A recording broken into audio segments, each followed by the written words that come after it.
a few developments took place. I have met with this intelligence personnel. They told me that the Soviets went through a massive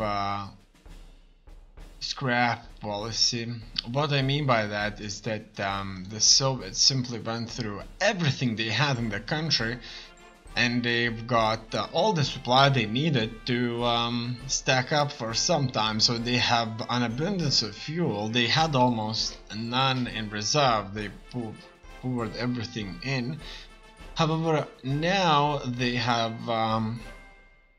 at least over 83,000 units of fuel. And we learned that their officer ratios, which isn't shown here, are really small. Their infrastructure is very well developed through the entire country, and there are maybe only approximately 15% through the entire Soviet Union, 15% provinces that do not have at least very good like level 7 or level 6 infrastructure, which is good, which is fine. The Soviets do not feel confident, and that's the exact reason for that. Besides that, if when you see this tank model, it's not super heavy tank. So right here, two guys sitting in a tank. It's not super heavy as I thought. It's just a medium tank. It just looks like it's super heavy because it looks huge. In any case, it's medium armor. It could be sometimes even heavy, I'm not sure, but this certainly is medium. I'm sure you have noticed that by looking at the card, which distinguishes things. And all in all, the Soviets have many fronts. So the biggest one is their western front, but there's one front in the north, one front in between our two front lines, in between Stalingrad and Underbelly front. Also, there's a front here facing the Japanese, so they do have quite a few. Furthermore, our spies from their Moscow theater have told us that there's approximately approximately just under 200 division and all kind of command theaters inside of Moscow. So there's approximately up to 200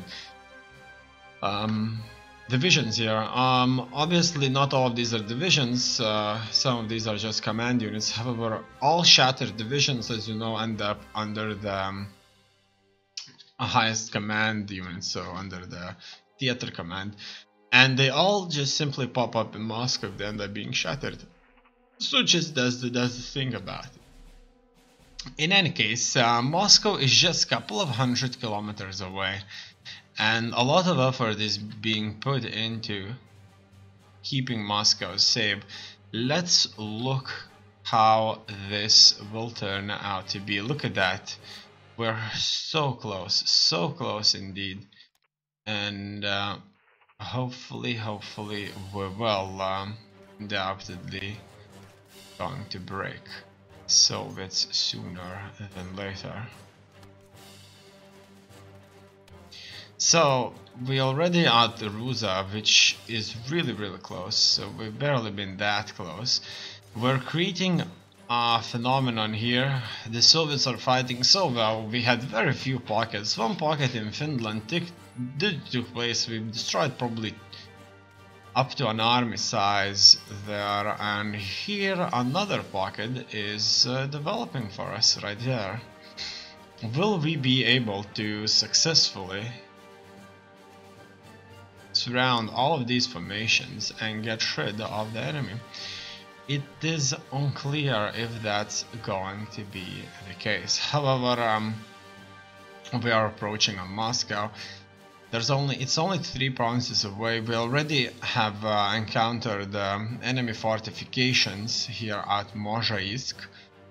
This is their fortified position around Moscow. So we're pretty much are already fighting in Moscow's sphere of influence here, right there. And as you can already see, their unit formations are truly significant.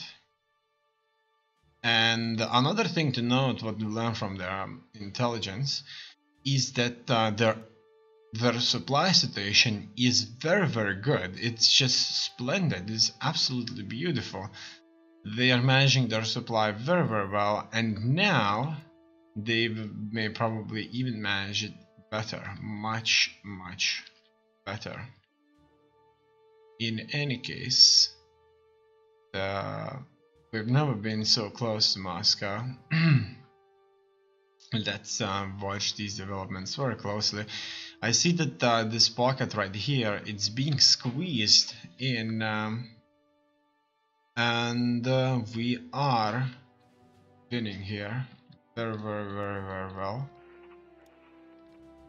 Here another fight. It looks like we're losing soldiers at a much higher rate than they are.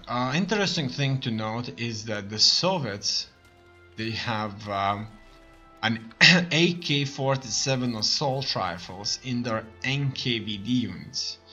So the Soviets are very determined. Let's take a look what's happening here. It looks like Nazi Germany is pretty much stripped bare of units in its core country. More or less everybody is on the Eastern Front, which is good, very good. Obviously this front is huge when you consider the underbelly, the beast's belly front. That's how the soldiers like to call it in the high command. And the beast's belly front will soon connect with Stalingrad's front, which is a huge achievement, huge. And here we see that this gap will be left alone.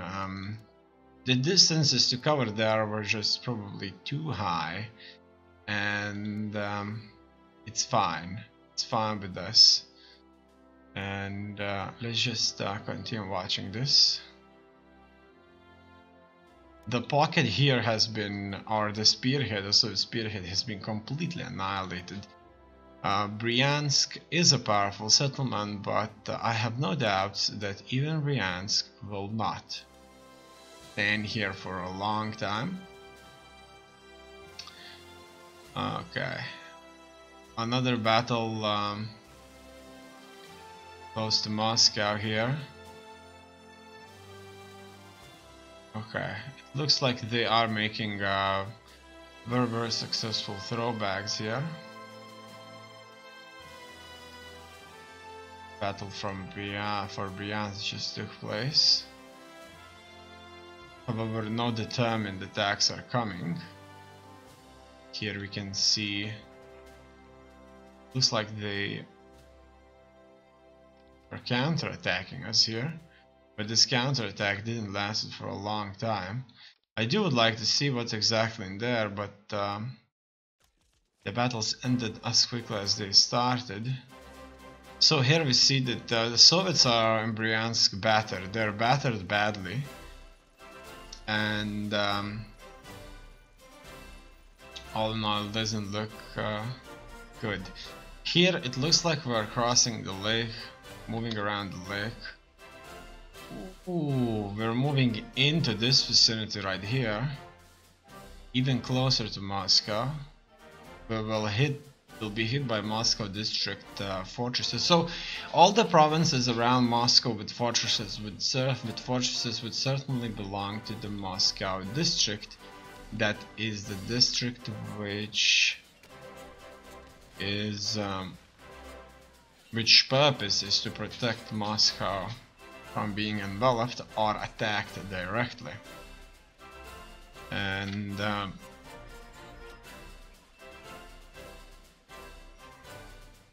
here we see quite a bit of fighting going on. It's good, very good that we are capable at making sure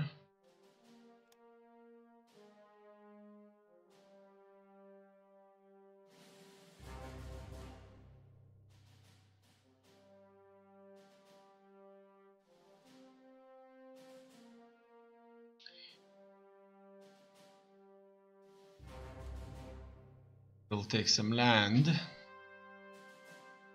This historic moment will come any moment now. Truly significant achievement if we can connect those two fronts. This would squeeze the Soviets even further. Let's watch these developments. I see that more battles are taking place. I like to see that Soviet divisions are battered.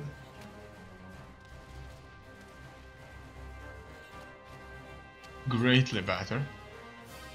But that many Soviet divisions are not going to be easy to defeat even for us. And it's a crash.